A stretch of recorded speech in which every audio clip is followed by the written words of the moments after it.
Tonight's presentation, Time and Materials Maintenance. Our presenter, Mike Bush. Mike is president of Savvy Aviation Incorporated, author for numerous aviation publications, does the weekly webinar series for us now since about the time we started back in 2010. Mike has a CFI certificate, AMP certificate, IA privileges, 2008 FAA's Aviation Maintenance Technician of the Year, and a member of EAA, of course. Mike, thank you so much for being with us tonight and starting off 2024 in a good, positive way. Always happy to have you lead off the first Wednesday of every month for us. I'm going to turn control of the presentation over to you. Well, good evening, everybody. See if I can grab what you just handed me. And I'm very pleased to be first in the lineup this year. I'm going to get up on my soapbox for the next half hour or so and rant and rave a little bit. But before I do, want to join Tim and wish all of you a fantastic 2024.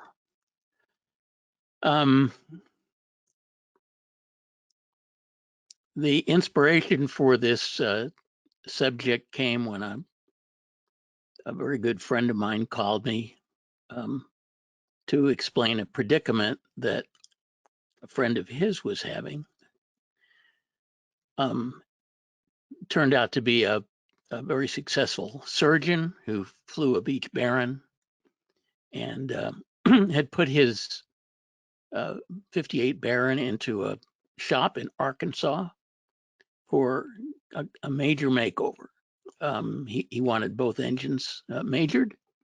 He wanted new paint and interior, and he wanted all those round things on his panel ripped out and replaced by some modern glass. So this was a pretty good sized job.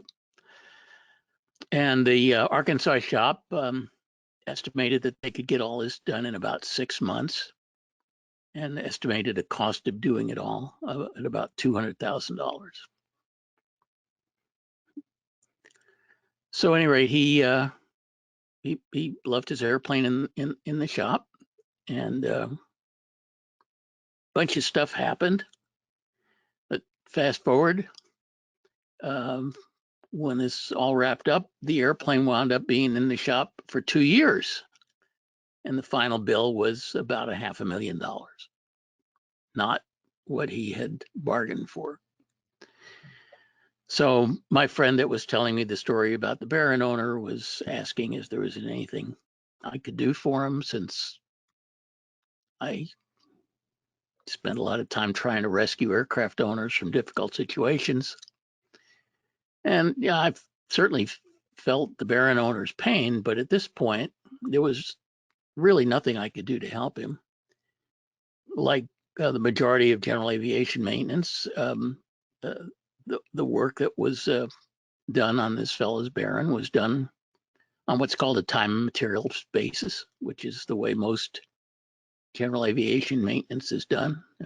We abbreviate it T&M, it's time and materials. And what that means is that the owner agreed to pay for all the labor that was expended by the shop and by its subcontractors. In this case, there was a paint shop that was a subcontractor, an engine shop that was a subcontractor, an avionics shop that was a subcontractor.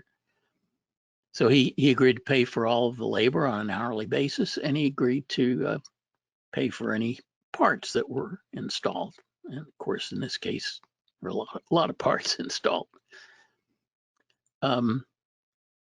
Now, the original $200,000 quote that he got was not a contractual commitment. It was an estimate, as is usually the case. And to make matters even worse, by the time my friend told me about this situation, the owner had already paid the shop something like $400,000 in progress payments. So he certainly knew that the job was going way over the original estimate, and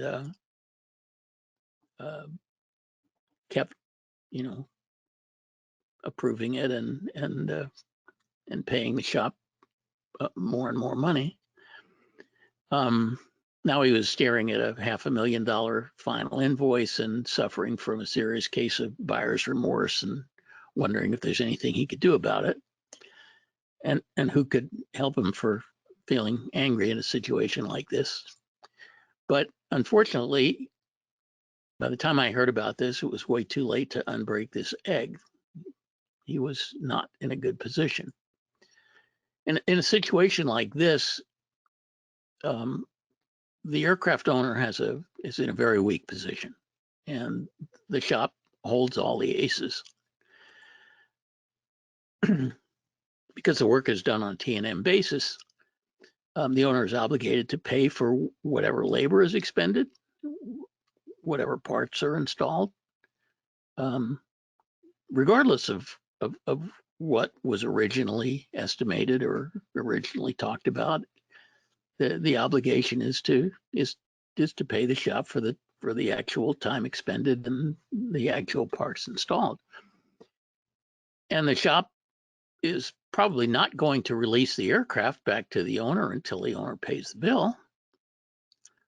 And if the owner balks at paying the bill, the shop can actually go to court and obtain a mechanic's lien against the airplane, which allows it to legally hold the airplane hostage until the bill is paid. In the extreme, although this very seldom happens, in the extreme, the shop could conceivably auction off the aircraft to satisfy the owner's indebtedness.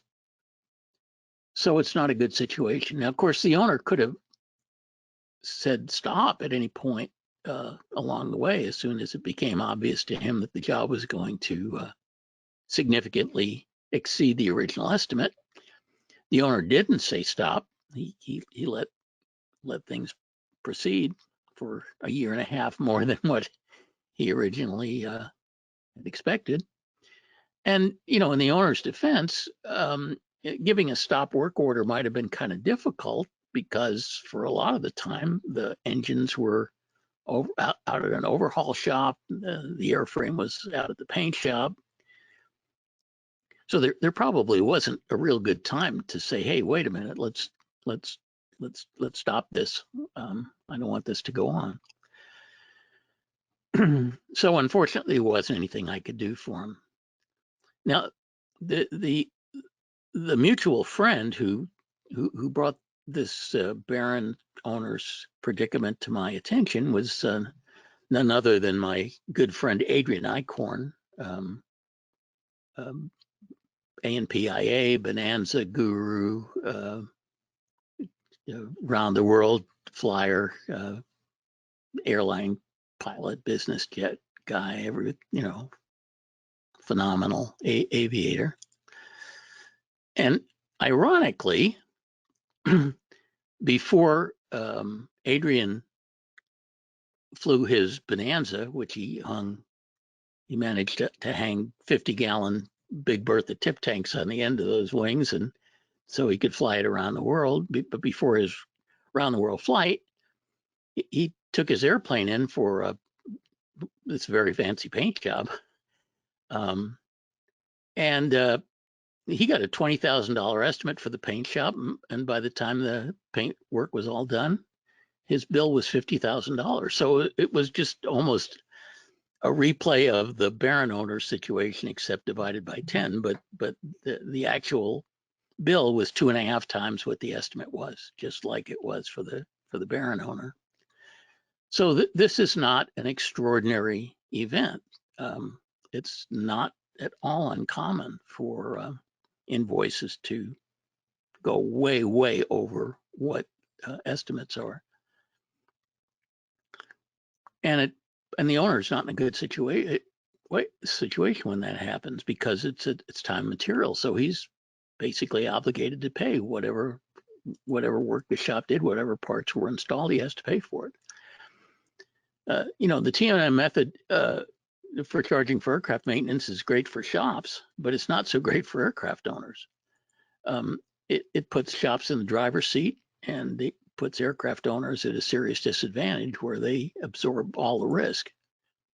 It gives shops essentially no incentive to keep its costs reasonable because, you know, however much time they put into a job, they know they're going to get paid for it. If they install parts that don't fix the problem, they still are going to get paid for the parts because that's how T&M works. And so it puts 100% of the risk of cost overruns on the aircraft owner. And the aircraft owner is usually not the person who's in a good position to control that risk. The shop is who could control the risk, but the owner bears the brunt of it. So, you know, obvious question is, does it really have to be this way? This seems like a very one-sided way of doing things, where the shop holds all the cards and the owner is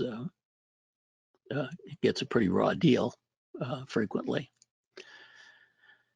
And I don't think it needs to be this way. It certainly isn't this way in the automotive world that we're all pretty familiar with.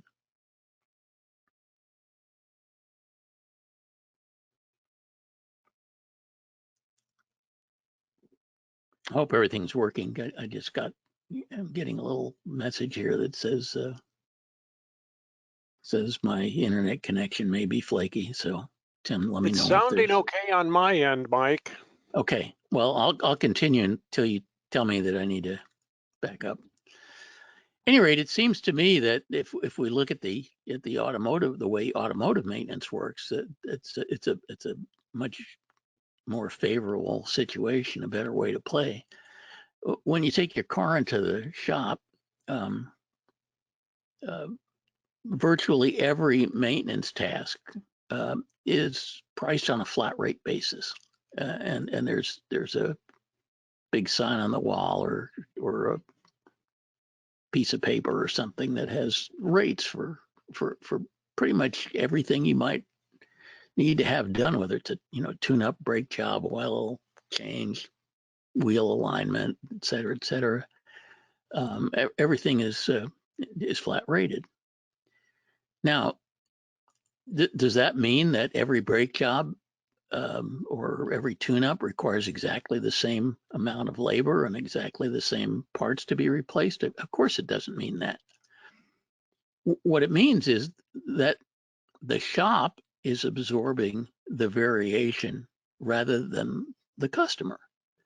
The customer is quoted a price certain. The amount of work required is going to vary from one vehicle to the next, but the variation is absorbed by the shop, not by the customer. And the shop is probably going to take a bath on some jobs that turn out to be more complicated than usual or run into problems that are unusual.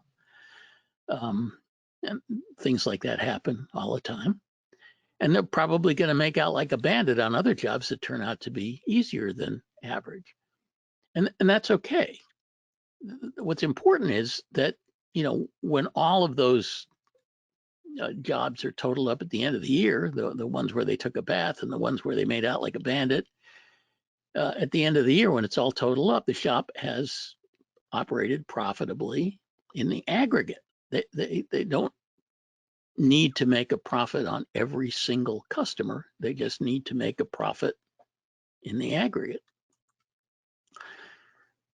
Flat rating also gives the shop a powerful financial incentive to work more efficiently because they're doing a job for a fixed price, and the more efficiently they can do it, then the more profitable it is for them because they're paying their mechanics by the hour, but they're pricing the job on a flat rate basis.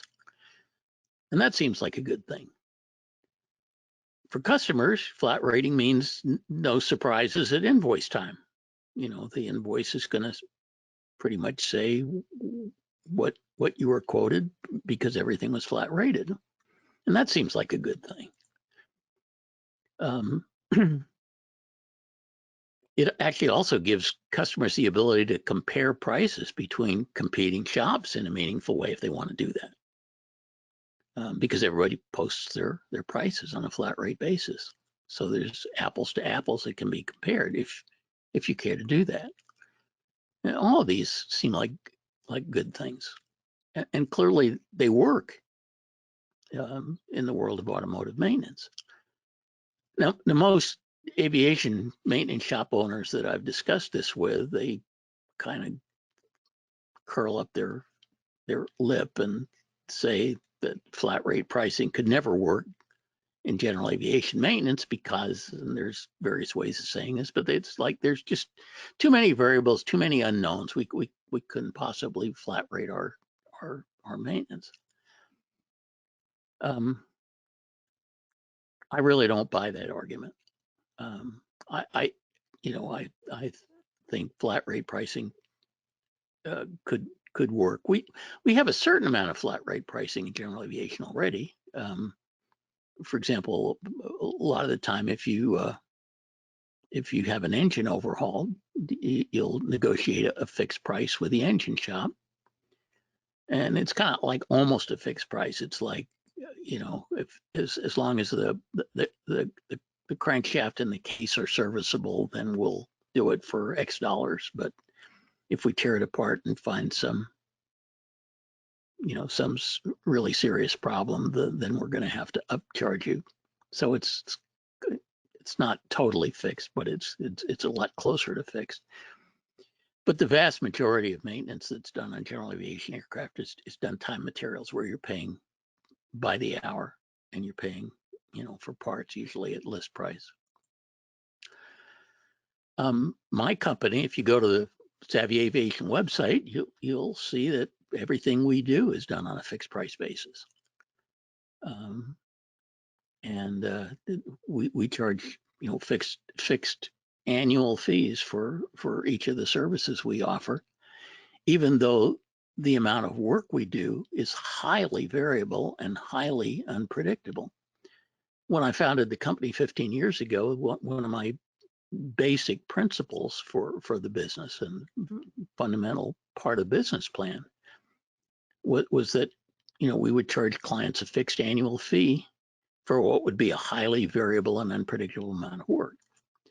And we absolutely do take a bath every year on some of our neediest clients. Maybe 10 or 20% of our clients we lose money on. Sometimes we lose a lot of money on them, because sometimes we have customers that have some kind of a costly mishap or an unusually large number of discrepancies at the annual inspection that we have to deal with or whatever. But that's okay. I don't mind. I'm not looking to make a profit on every customer every year.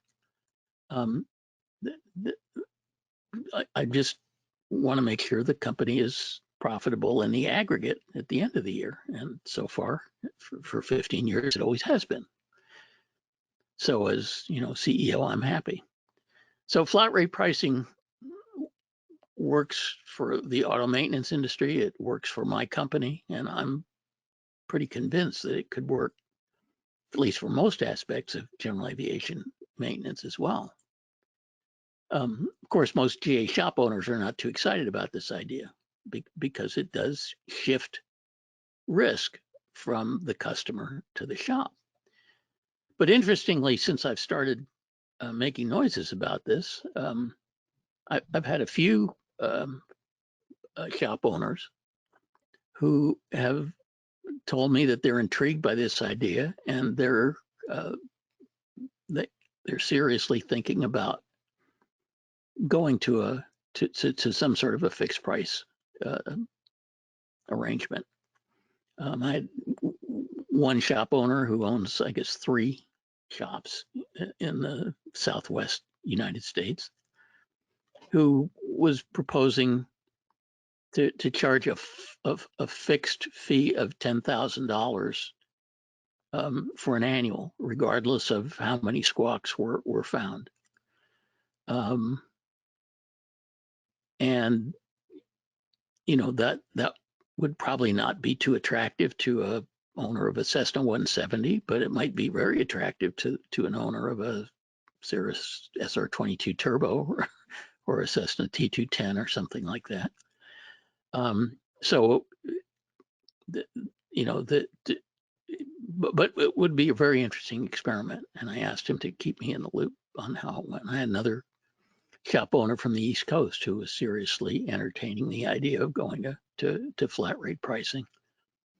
But I don't expect this to catch on like wildfire because most shop owners are like it just fine the way it is because the customer takes the risk and they always get paid for whatever time they put in and whatever parts they install. Let me shift gears for a second and talk about the role of regulation compared between aviation maintenance and automotive maintenance, because there's a huge difference. We always think about aviation maintenance being highly regulated, but it's only highly regulated in some respects, and it's pretty much unregulated in other respects. The FAA regulates aviation shops and aircraft mechanics with oversight, various amounts of oversight, a lot more for Part 145 repair stations, a lot less for shops that are not 145, very little for individual mechanics. But in at least in theory, the FAA has oversight over everybody who does maintenance, and in order to ensure that they use approved parts, that they use acceptable methods, techniques, and practices, that they make their airworthiness determinations, like for annual inspections, and do their paperwork in accordance with the regulations. And the FAA has this big book of regulations that they're responsible for enforcing. However, the FAA totally abstains from and is prohibited from getting involved in anything having to do with a shop or a mechanic's business practices. So if a shop charges 2.5 times what they said they were going to charge, you can't go to the FAA and complain.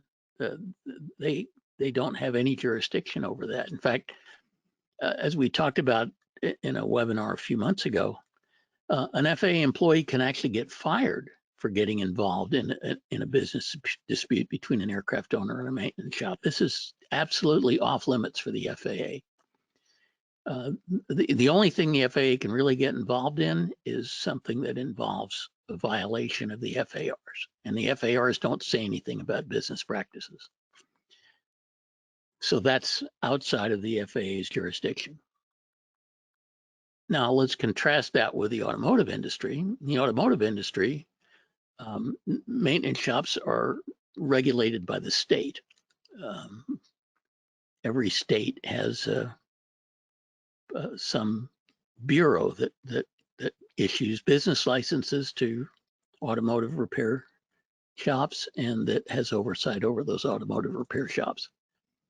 Virtually every state in the U.S. has laws that regulate how automotive repair shops do business, and an agency of some sort that is responsible for enforcing those laws and for dealing with customer complaints if the shop doesn't follow those rules.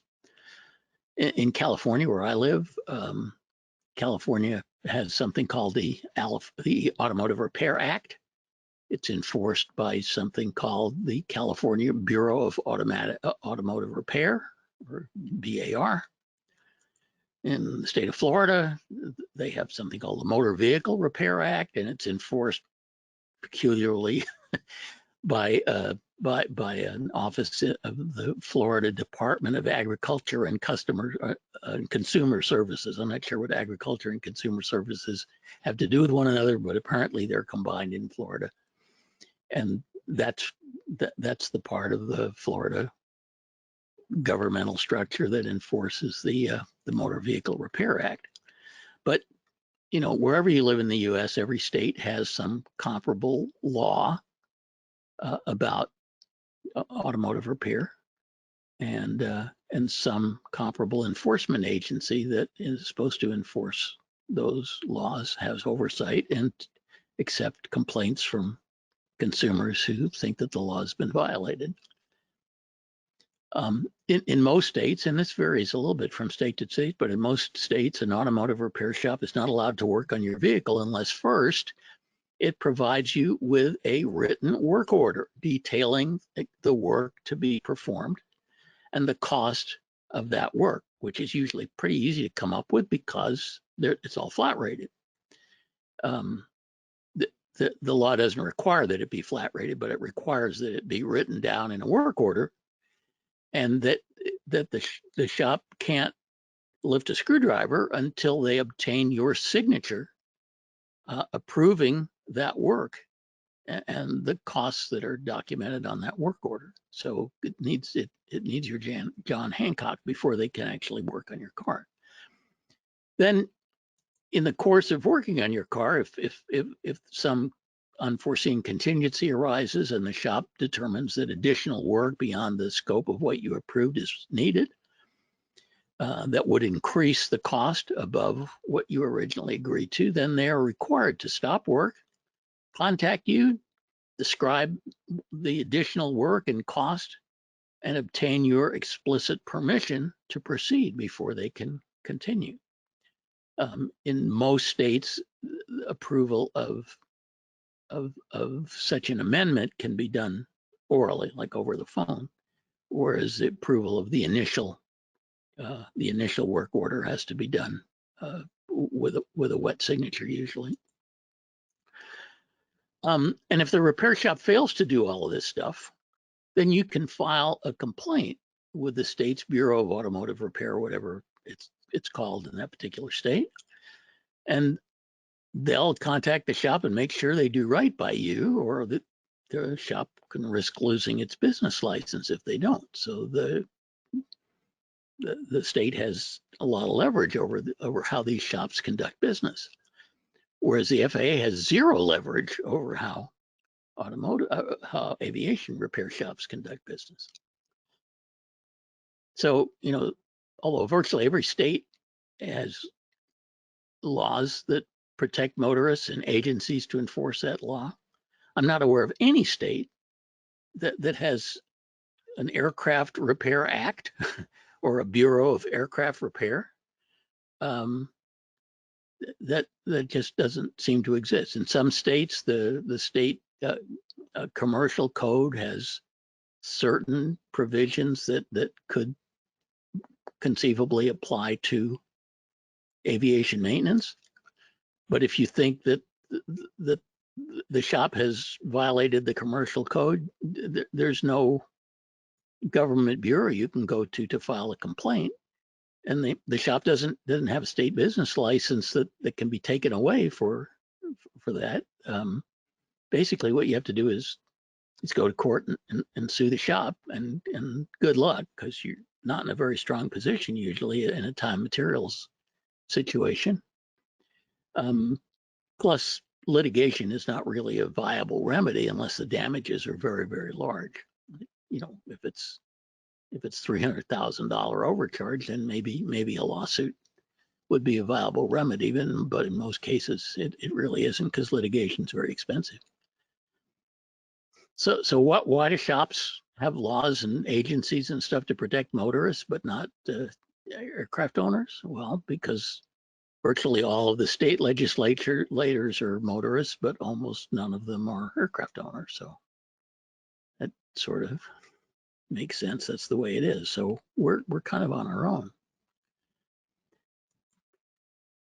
So let's talk about what we have to do to survive in this treacherous environment that we're in aviation maintenance. I mean, to get real, most GA maintenance shops are not going to switch from time materials to flat rate pricing anytime soon. Maybe a few will. I'd love to see that, but they may be very early adopters. But most shops are going to stay with the old time material model because it's very favorable to the shops. And not many states are going to enact an aircraft repair act or create a Bureau of Aviation Repair. I doubt any are, for the reasons that we talked about. So aircraft owners kind of need to accept the fact that the world of general aviation maintenance is really one that doesn't have any rules or oversight when it comes to pricing or business practices. The FAA enforces the FARs, and that's as far as they go. And they do absolutely, they just never ever get involved in anything that has to do with pricing or business practices, because they're not allowed to. So, you know, in this time materials world, you're not going to know what your maintenance is going to cost until you get the invoice. And by the time you get the invoice, it's usually too late to change the outcome, because the labor has already been expended and the parts have already been installed, and you're obligated to pay for them. And you're probably not going to get your airplane back until you do pay for them. And if you dispute the bill, the shop is allowed to hold your airplane hostage until you capitulate. And in most cases, you probably don't have any viable recourse, whether through litigation or otherwise. So it's pretty much the Wild West that we're operating in. If you want to survive in the Wild West, you better come packing. I'm not suggesting that you wear sidearms when you go into your shop, but what you do need to do is impose rules on the shop.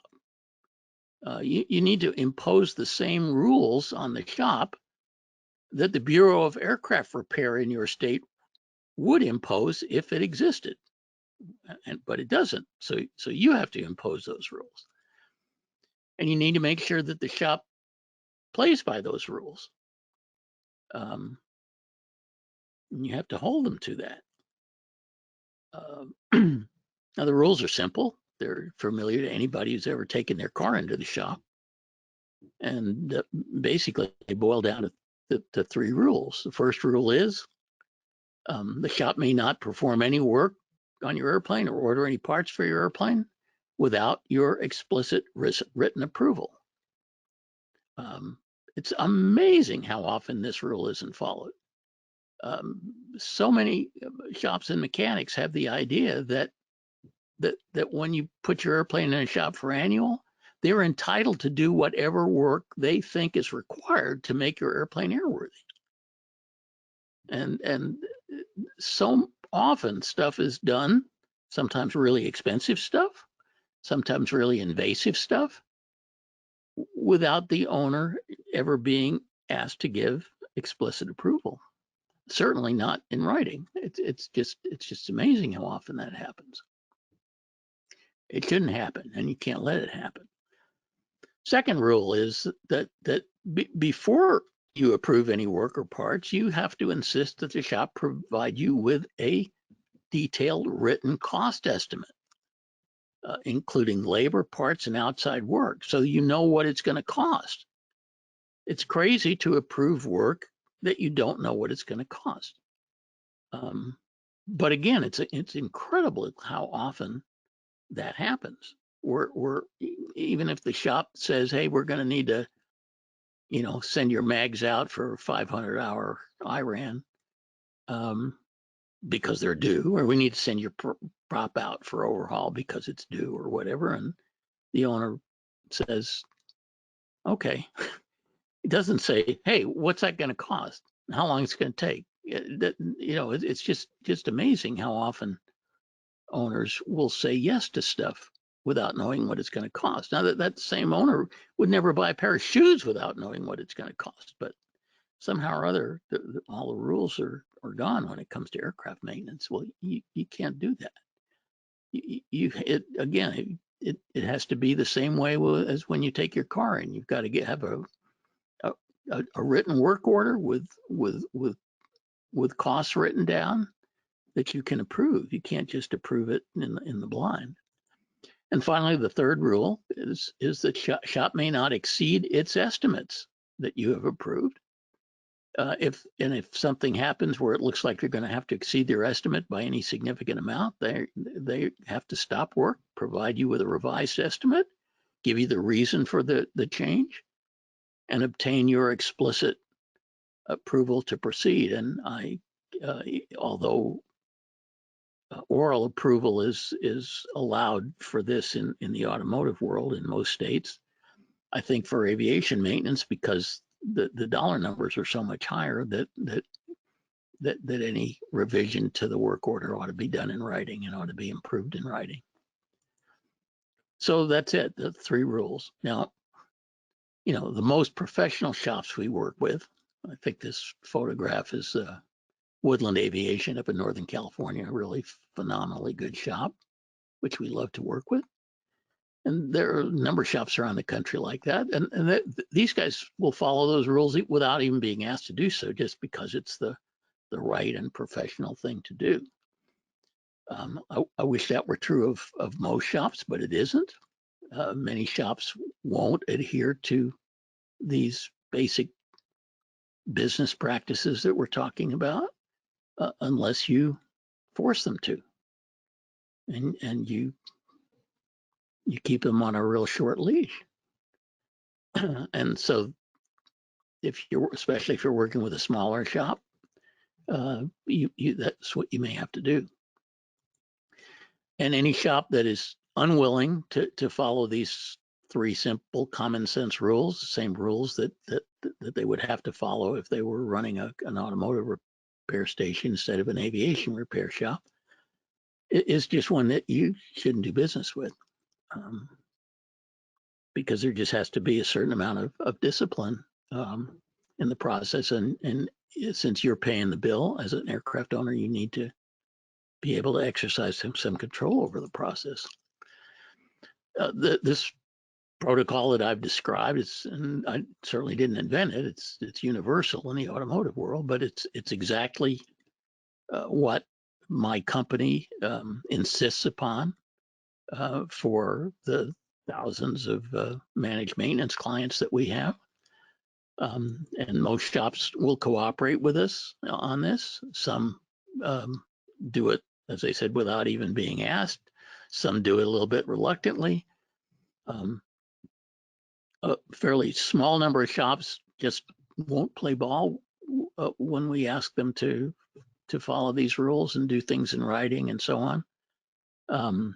We're very big on doing things in writing, because if you do it over the phone or anything like that, there's just too much opportunity for miscommunication and misunderstandings. But a few shops won't do that, and we flag those shops with a big red icon in our system, and we encourage our clients not to use shops that won't follow these rules. Now, unfortunately, in my experience, many aircraft owners, maybe most aircraft owners, are uncomfortable imposing rules like this on their shops and mechanics. We're not uncomfortable doing it at all. We do it all the time. But a lot of aircraft owners are just not real comfortable trying to tell their shops and mechanics what they need to do. And a lot of aircraft owners are very uncomfortable saying no to mechanics, declining work that the shop recommends, even though the owner considers it unnecessary or too costly. And so an awful lot of maintenance is done where the mechanic is calling the shots rather than the owner calling the shots, which I think is a inversion of the way things ought to be. But trust me, you need to follow these basic rules if you're going to survive in the Wild West. Otherwise, things just get out of control, like the $200,000 job that became a $500,000 job, or the $20,000 paint job that became a $50,000 paint job. You really got to not let that happen. Now let me talk about one other concept, and this is kind of far out, but it's sort of related to this whole issue of the maintenance environment. Lately, it's particularly prompted by the acute mechanic shortage that we have in GA right now, which I consider to be almost an existential threat to owner flown general aviation. We just don't have enough mechanics to work on our airplanes, and the shop schedules are getting filled up for a year in advance, and it's a very difficult environment. I've been thinking about what might just be a viable alternative to this whole current time material system. It's something that certainly won't be suitable for every aircraft owner, but might be very attractive to some. And to be honest, it's partially prompted by something that I've become familiar with in the healthcare field, which is this notion of a concierge or health medical practices, or sometimes they're called boutique medical practices. My primary care physician is somebody who's in one of these practices. I pay her a fixed amount of money every year for whatever healthcare I need. I don't do it on a fee per service basis the way the medical system has traditionally been structured, which is kind of the medical version of time materials, but on a fixed fee basis. And the healthcare I receive from my primary care doc is an order of magnitude better than anything I've ever received before, because of the nature of this boutique or concierge practice where it's all done on a fixed fee basis. So I was trying to think about how you could do something like this in aviation maintenance, and I think it's something that might be feasible. So let me conduct a little thought experiment with you. Imagine a group of 20 general aviation aircraft owners based at the same airport. And these 20 owners get together and form a maintenance association. This is my home airport. Sierra Mike X-ray is Santa Maria, California. So I'm just hypothesizing something that doesn't exist called the Santa Maria Maintenance Association. So this group of 20 aircraft owners, they create this association. They get together. They hire 2 experienced A&P-IA mechanics to work exclusively on the members' airplanes. They pay them a salary, not by the hour. They'll pay them a generous salary, say $130,000 a year, which is about 50% more than they could earn working at a conventional shop. Might not even have to be that high. The association secures a hangar that maintenance can be done in. Maybe it's one of the members' hangars. Maybe it's another hangar that they secure for this purpose. They equip it with some basic equipment and furnishings, air compressor, wing jacks, storage shelves for parts and stuff. The 2 A&P-IAs presumably bring their own toolboxes and stuff like that. And so they set up a little captive shop for the association, and a couple of mechanics who are hired on a salary to work solely on the 20 aircraft in this association, or whatever the number turns out to be. Each club member will pay a fixed monthly membership fee sufficient to cover the mechanic's salaries, the hangar rent, any club administrative and overhead expenses.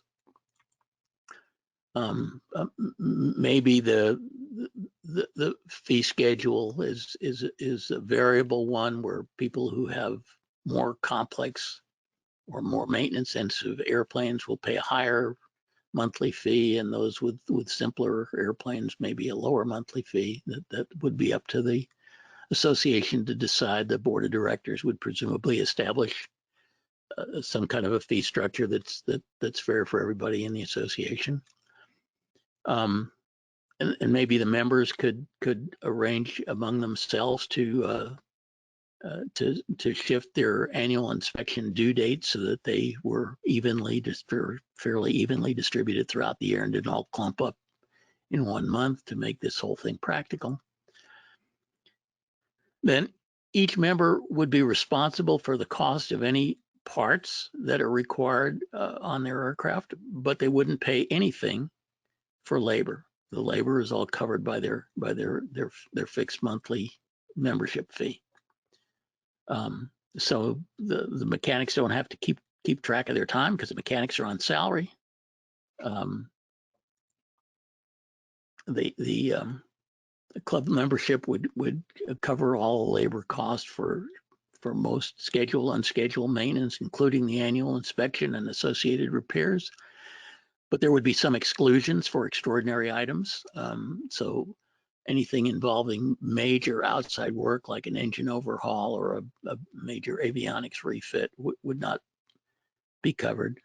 Although if the club had 20 members in it, they might be able to negotiate a favorable rate if everybody in the club used the same engine shop for engine work and the same avionics shop for avionics work. They might be able to negotiate favorable rates, but these extraordinary items like a big avionics refit or an engine major overhaul would not be included in the club monthly fee, but pretty much everything else would be.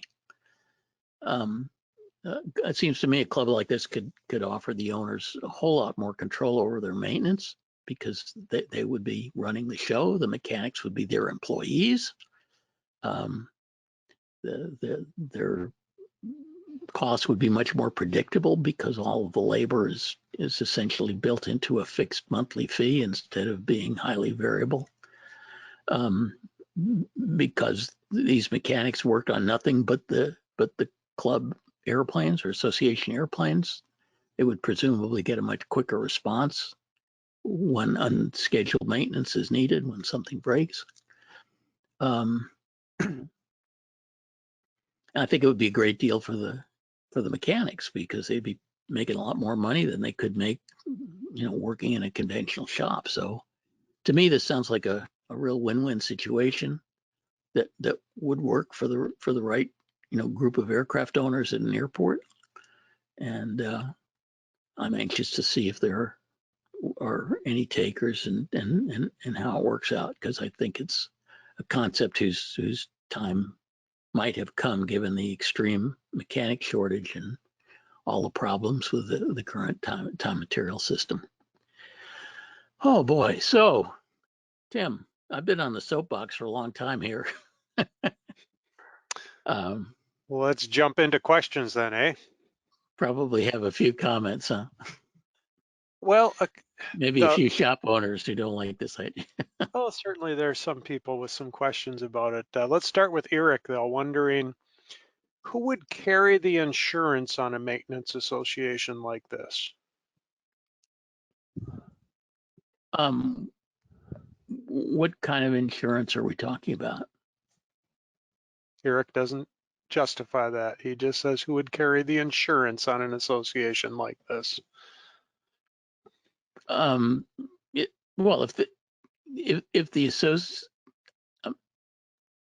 association thinks that somehow it might be liable for something, I suppose it needs to carry insurance. I mean, it certainly could carry hangar keepers insurance and stuff like that. But the whole insurance situation in maintenance is pretty difficult anyway. It's an awful lot of shops, if they're small, and certainly most independent mechanics will typically go bare.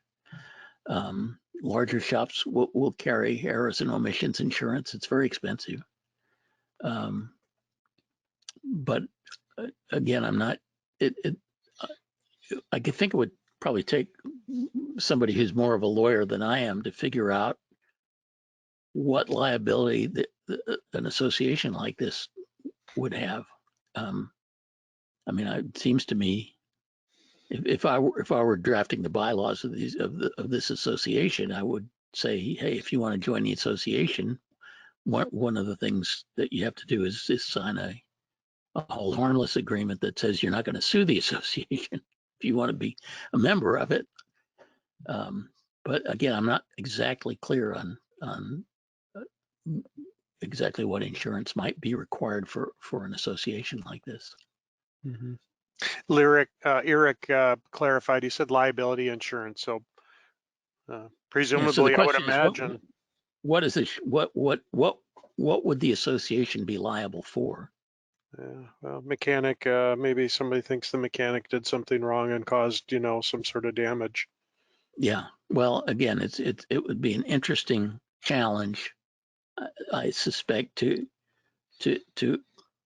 obtain errors and omissions insurance for something like this. It would presumably have to be treated by the insurance company as if the association were something like a shop, I guess. But I can't So really speak for how hard it would be to get that insurance. Michael says, from the standpoint of maintenance association, how does it protect its large initial investment from loss of one or both of its employees? What's its large initial investment? I'm not clear. I mean, obviously, if you lose one of the mechanics, you're gonna have to replace him. But you're offering such a sweetheart deal that I got to believe that you're going to have 10 applicants for every mechanic you want to hire, because this is a great deal for a mechanic. Much nicer deal, I think, than what he would get working for a conventional shop. Mm-hmm. Okay.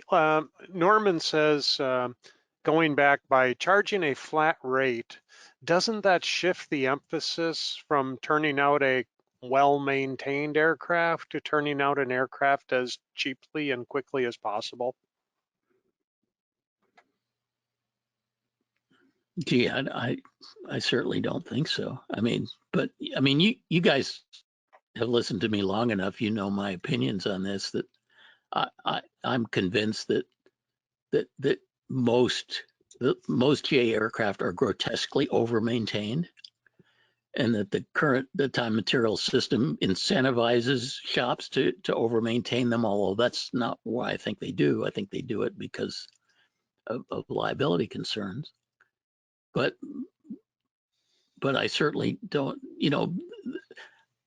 how much maintenance the airplane gets is going to be much more controlled by the aircraft owners, because they're the bosses in this arrangement, and the mechanics are their employees.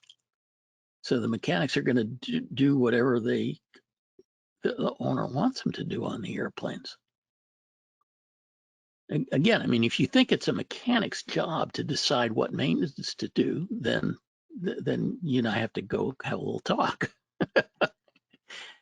But to me, it's the mechanic's job to do the maintenance, and it's the owner's job to decide what maintenance is going to be done. Mark says the automotive industry has flat rate manuals which establish the number of hours for each task. Wouldn't the aviation industry need to establish something similar? Who would Well, do that? back in the day, back in the heyday of general aviation in the 70s, every aircraft manufacturer published a big flat rate manual. Now, just to put it in context, those flat rate manuals were intended to define the labor hours that the manufacturer would reimburse for warranty. They weren't intended to bind a shop as to what they would charge customers for non-warranty repairs. But there existed flat rate manuals, and I imagine there's still some dog-eared copies of those around for most Cessnas and Pipers and so on. But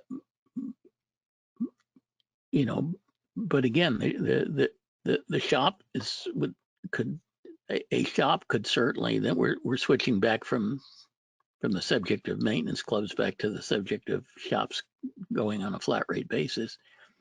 Each shop could certainly prepare its own flat rate manual, which I assume would vary depending on what part of the country it's in and what the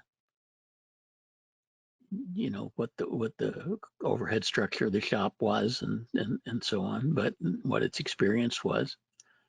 But the major aircraft manufacturers, at least back until the industry sort of imploded in the early 80s, did publish flat rate manuals, at least for the purpose of defining how much labor would be allowed for airplanes that were under warranty.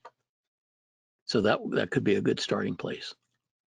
Charles says flat rate pricing works great when an automotive shop is dealing with a 5 or 10-year-old car where parts are readily available. What about a 50-year-old airplane whose owners have not maintained them for years upon years? Well, I'm not sure how that really affects flat rate pricing. If we're talking about the kind of flat rate pricing, I assume you're talking about flat rate pricing per task, not like flat rate per year, which is a whole different subject. But if you're talking about the kind of flat rate pricing that's done in the automotive industry, an oil change is going to pretty much take the same amount of labor on a 5-year-old airplane as it is on a 50-year-old airplane. And spark plug maintenance, or all the common things. The older airplane might require things to be done more often and more things to be done, but each of those things would have a flat rate associated with it. The other thing that actually I didn't really cover that sort of triggers is the fact that one thing that's kind of different between general aviation and automotive is that in the automotive world, there's no such thing. There's nothing comparable to an annual inspection. You don't have to take your car in once a year to be, to let somebody go on a fishing expedition through it and find out what's wrong with it. But again, in the GA world, the inspection part of the inspection is typically already flat rated. Most shops have a fixed rate to do an annual inspection on a Cessna 182. And then at the end of the inspection, they give you this long list of discrepancies, and they see here are the various tasks that need to be performed in order to make this airplane airworthy. And it would be nice if each of those tasks had a flat rate associated with it. At least most of those tasks. Maybe there'll be some oddball thing that isn't in the flat rate that where the cost is going to have to be negotiated because it's such an uncommon thing that it's not on the list. One of the big problems that we face all the time in GA maintenance is that a lot of shops don't treat the inspection and the repairs as two separate phases. They'll go inspect an airplane. When they find something wrong, they'll fix it, and they'll continue on with the inspection. That's unacceptable, because you can't, you don't ever get to write up a work order saying, here's all the things we found and here's what's going to cost to fix, and get a signature. This is the inspect a little, repair a little methodology, and that's just total anathema. So one of the things when we're managing maintenance on behalf of our clients is that we absolutely insist that the inspection be completed and the discrepancy list and repair estimates and everything be completely written up before any repair work is done, before any parts are ordered. We need to get the inspection part finished, which is already flat rated, before we can meaningfully look at the discrepancy list and decide what work we're prepared to approve and what work we're going to decline.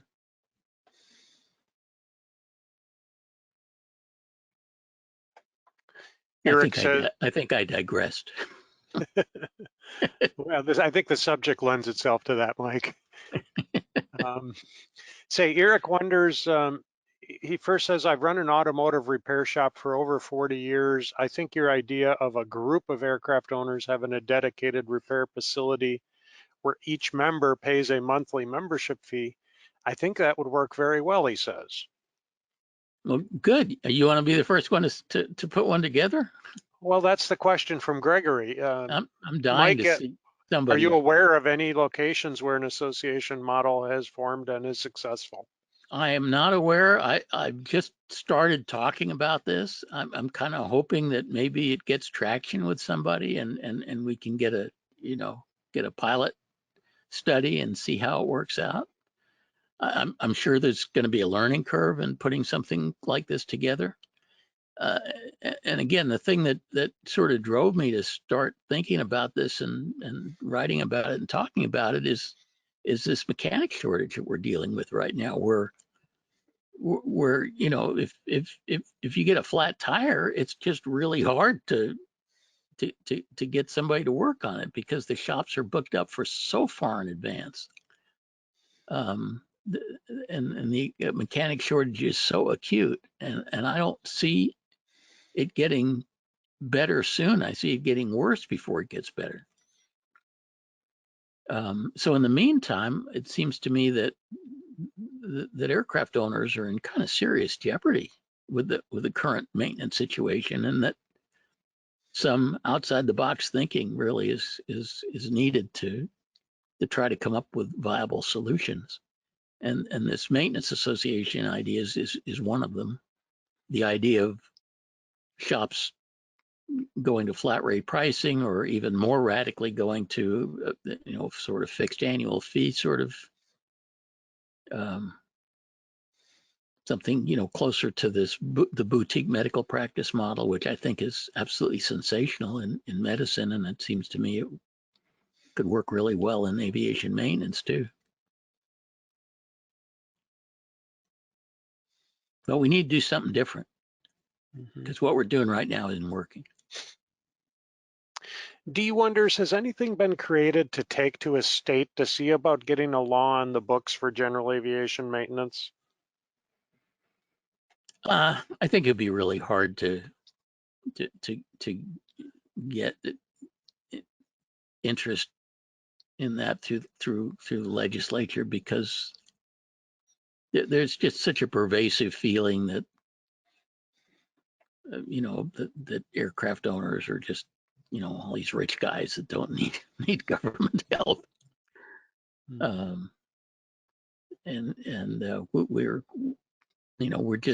We're kind of a minority, very relatively small minority as far as the government's concerned. They got a lot of other things to worry about. Like I say, there are some states that have general commercial code provisions that are somewhat more favorable to aviation, but the problem with that is that if you don't like what a shop did to you, your only recourse is to sue them, and that's not a very viable recourse unless the damages are very, very large, because litigation is very expensive. If you want to sue your aircraft maintenance shop, you're certainly not going to get a lawyer to take that case on contingency or anything. You're just going to have to pay them by the hour, some obscene amount of money. Lawyers are time materials too. Unless you can take them to small claims court or something. But it's just not there's not really good recourse. for aircraft owners that get wrapped around the axle with their maintenance shops. Just three rules. Your summary three rules are what we all need to focus on and really try and have the discipline to insist upon, right? Yeah, and they're common sense rules. They're the rules that everybody's used to in the automotive world. And everybody's got a car, so it shouldn't be that hard to sell. And it isn't, except for a few real obstinate shops that say don't nobody going to tell me how to run my business. Well, George, said basically, with the shortage of mechanics, do you think more shops will have that attitude exactly, where they wouldn't be willing to accept the three rules? We're not seeing that. We're seeing a lot of effects of the mechanic shortage quite acutely, but we're really not seeing the change in attitude that shops are getting less cooperative or anything like that. I'll tell you that the place that we are seeing it most acutely, to the point of being extremely painful, is when a prospective buyer of an aircraft comes to us to manage a pre-buy, and we have to find a shop that is willing to make a hole in their schedule in order to squeeze the pre-buy in. And and pre-buys typically have a pretty short fuse on them. You can't say, oh, well, yeah, I'd like to buy your airplane, but I can't do a pre-buy on it for another 3 months, because most sellers won't put up with that. It's getting very, very hard to find shops that will accept pre-buys, because no shop wants to push off an annual inspection on one of its regular customers to make a hole to do a pre-buy for somebody that they're never going to see again, because the minute they buy the airplane, they're going to jump in it and fly off into the sunset somewhere. It's a real difficult situation now. I think that's where we're seeing the mechanic shortage the most, is having a huge effect on pre-buys.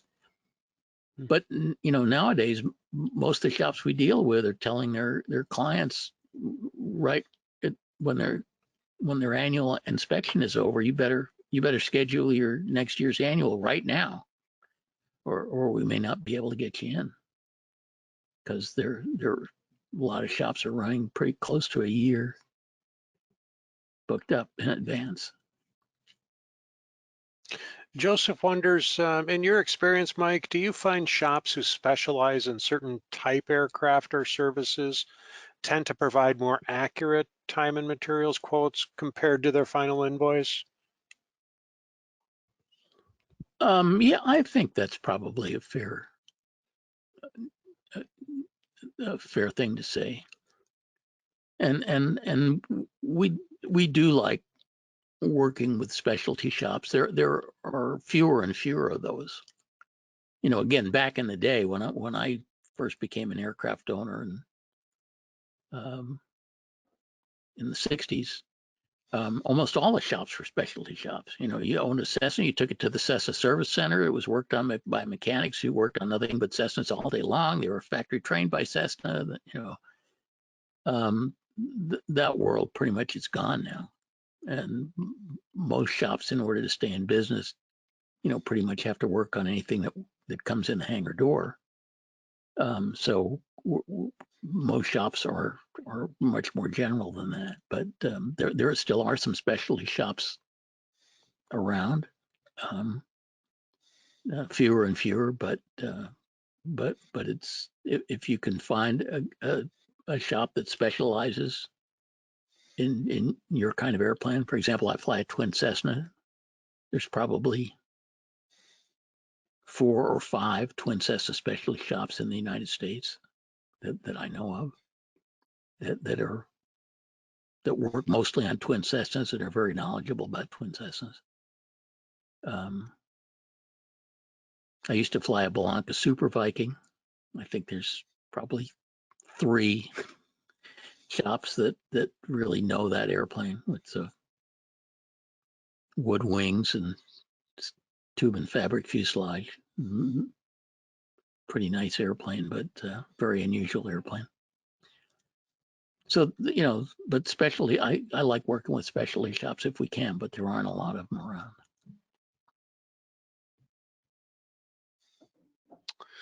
Michael asks, Mike, what's your thoughts on signing off an annual on your own airplane as an IA?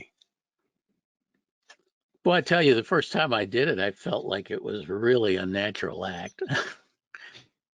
As I'm a flight instructor, but I can't sign off my own flight reviews. And it seemed a little bit weird that as an IA, I could sign off my own annuals. But I do it, and a lot of the IAs that I work with, I won't say most, but a lot of them are aircraft owners, and they sign off their own annuals, and it's a little debatable whether that should be allowed, but it is.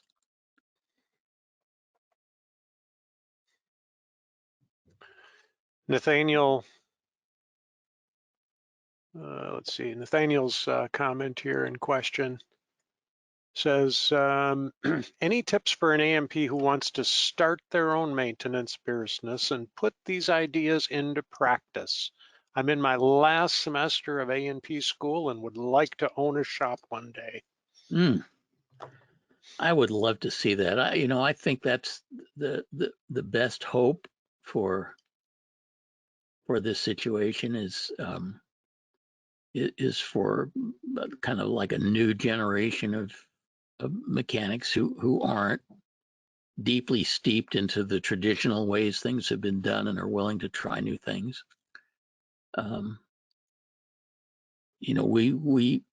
We advocate a lot of practices that are not traditional. Like we try to remediate 6 cylinders without pulling them off the engine and stuff like that. And it's often hard to get the old graybeards to go along with that, because they've said, hey, for the last 45 years, every time there's a burned exhaust valve, the cylinder comes off. And I say, well, no, it shouldn't really have to come off. There are other ways you can deal with that, but they don't like that. And the young guys are much more willing to try new things and to use more modern techniques like the bore scope and stuff like that. So I would love to see some younger mechanics who are interested in inventing a better mousetrap to try some of these ideas. I think it's much more likely that would happen than that shops that's been in business for 30 years would suddenly say, oh, by the way, we're changing our pricing model as of the first of the year. It's all going to be flat rate. That's a little hard to imagine happening. Jeff says, should we overestimate our repairs in case we short ourselves as a shop? There doesn't seem to be any published rates. Yeah, absolutely. I mean, I used big part of my life. I was a computer software developer, and we faced the same situation. Some of the contracts we had were time materials contracts. Some of the contracts we had were fixed price contracts. And when we took a fixed price contract, we did our best to figure out what it was going to cost. Now we always added a contingency factor just in case. You always want to pad a fixed price a little bit in order to because that things don't always go the way you plan them to. So yeah, it's a and even in a time materials world where you're giving an estimate, aircraft owners are never going to be mad at you if you come in under your estimate, but they're always going to be mad at you if you come in over your estimate. So it's always good to estimate a little bit high. Just a comment from John. He says a flying club in Raleigh, North Carolina has a full-time IA for their aircraft. Oh, that's getting close to what I'm thinking about. Mm-hmm. I wonder if he's on salary. Is it? And he's full time for the club. For the Does flying club. only works Mm-hmm. on flying club airplanes. Mm-hmm. That is interesting. That would be interesting to work in. That's in Raleigh, North Carolina. Yeah. And Matthew was wondering, could you please recap your 3 rules? Recap my 3 rules. Okay. The The 3 rules, not your the 3 rules that you right. talked about tonight. The 3 rules. The First 3 rule rules. is shop can't do anything on your airplane without your written approval. The second rule is you're not going to give them a written approval unless they've given you a written estimate that includes parts, labor, and outside work. So you got to know what it's going to cost before you approve it. And the third is if the shop ever gets into a situation where they become aware that they're going to exceed their estimate by any significant amount, they need to stop work, contact you, tell you that something unforeseen has arisen, give you a revised estimate, explain why it's necessary, and get your approval before they can continue working on the airplane. They can't just keep on going and surprise you. Those are the 3 rules. Hmm. Did it by Comment memory. Didn't even look at the slides. Comment from Paul. He says, same here in the Almadita Aero Club in KOAK. We have a salaried IA for the flying Uh-huh. club. Outstanding. That's in Oakland. How big a club is that? I Almadita wonder. Aero Club. Alameda. Alameda, yeah.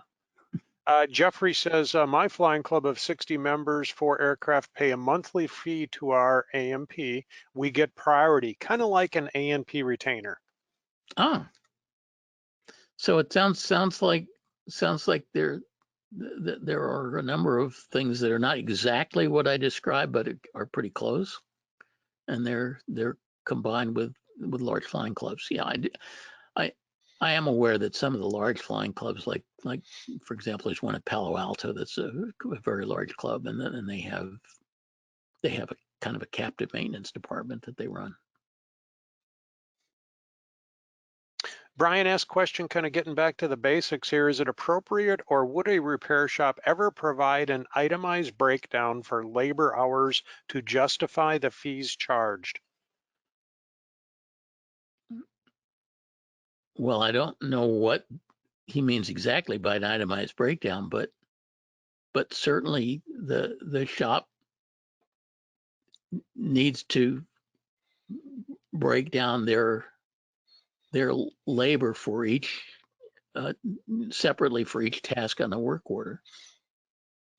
Like, I mean, if they're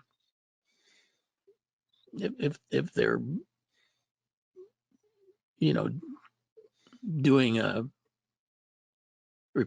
replacing the ignition harness or something, they need to tell you how many hours of labor they're going to spend replacing the ignition harness. Now, they don't necessarily need to say, well, we did 2 hours on Thursday afternoon and then we did another 4 hours on Friday morning. I don't think that there's any use to breaking it down like that, but you need to be able to associate a certain labor cost with each individual task on the work order. Grant says, is it possible to get a not to exceed percentage of the original time and materials estimate? I'm trying to understand what that exactly means. In other words, to give an estimate and then say it's okay to go up to 10% over that estimate. But if it's going to be more than that, then you got to stop. I think Something that's what like he's that. trying. I think that's what Grant is asking. Yeah, I think that's kind of the way it works in the automotive world. I think at least in a lot of states, I think there's a certain percentage that you can go over, and it's a relatively small percentage before you have to stop and notify the customer and get an amendment. So yeah, I think that's probably reasonable as long as the percentage is not too big. Most owners are not going to go ballistic if the bill is 10% more than they expected. But if it's 250% of what they expected, they get pretty angry. Mhm. Norman says, how do you handle squawks that are not an airworthy issue but can be fixed cheaper while the plane is in the shop and already opened up? Again, that should always be the owner's decision. And actually, in my experience, um, in situations like that, the owners are pretty smart about that sort of thing, and they'll almost always approve something if it like makes sense to do because as you said, the airplane's all opened up and stuff. Um, you know, uh, airplanes up on jacks, the wheels are off because the wheel bearings have to be greased, and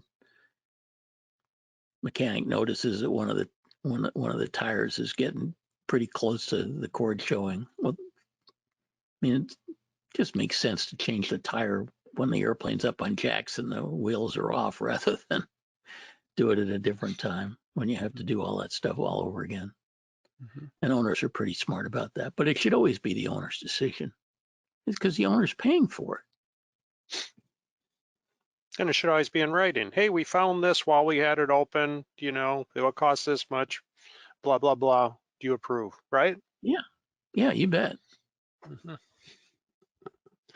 Ernesto wonders, do you see the FAA simplifying the requirements for an owner to be able to maintain his own airplane, something that would help? I don't see the FAA doing that from a regulatory standpoint. I would be a really big fan of, and have said this for decades now, but I'd be a really big fan of the FAA providing something analogous to a repairman certificate for the owner of a certificated airplane who wants to work on his own airplane, doesn't want to work on other people's airplanes, and is willing to go through some training to do that, and is willing to confine the work he does to the stuff he's been trained on. But I don't see that happening. I really don't. The best thing that's happened with respect to that is the Khalil decision that kind of opened up the definition of preventive maintenance that owners are allowed to do to something that is much more fuzzy and open-ended than what it used to be. And I thought that was a very good interpretation by the Office of General Counsel, Office of Chief Counsel. But I really don't see the FAA